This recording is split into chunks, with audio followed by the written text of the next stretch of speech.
কি মাছ এটা? মরে গেছে না?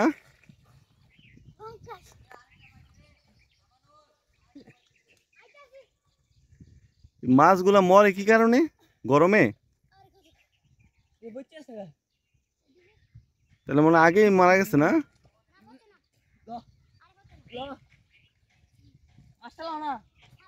পচা গন্ধই আসতেছে, মনে হয় মারা গেছে, পচে গেছে মনে হয়। পচে নাই? তাহলে নেও। কি কারণে মরে এগুলা?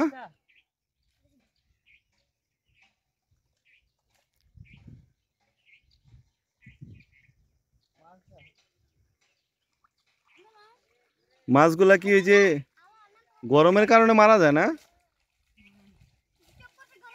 গরম স্ট্রোক করে প্রতিদিনই মরে? হ্যাঁ, দেখি তো তোমার মাছটা, দেখি তো। এটা পচে গেছে বুঝছো? এটা কি বুনা করা যায়? পচা মাছ। হ্যাঁ, ওঠবি দেখি তোমার মাছটা। এটা আমার মনে হয় কালকেই মারা গেছে না? আজকে মারা গেলে তো পচার কথা না। এই দেখো না কত পচা গন্ধ ছুটে গেছে না? এটা কি বুনা করে খাওয়া যায়? ও,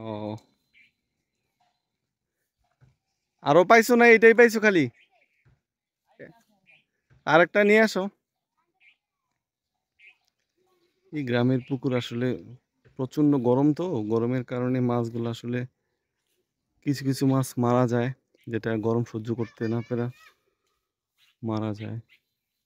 তো এই ছেলেগুলো আবার এই সাঁতরে গিয়ে পুকুর থেকে নিয়ে আসে। আসলে গ্রামের এই দৃশ্যগুলো আমার কাছে ভীষণ ভীষণ ভালো লাগে, যে একটা মাছটা কিন্তু আসলে পচে গেছে, তারপরেও ছেলেটা সাঁতরে গেছে, হয়তো বা ভালো হবে মনে করে। তো পচা মাছটাও রান্না করে খাওয়ার চিন্তা ভাবনা করতেছে, হয়তো বা অন্য কোনো প্রসেসে রান্না করা যায় কিনা আমি জানি না। ফেলে দেওয়ার কথা বললাম, কিন্তু বললো যে আসলে রান্না করে খাওয়া যায়। পাঙ্গাস মাছ। ওই দেখেন, এই ঘাটের মধ্যে ওই ছেলেটা আছে, হয়তো বা আরেকটা মাছ ধরবে মনে হচ্ছে।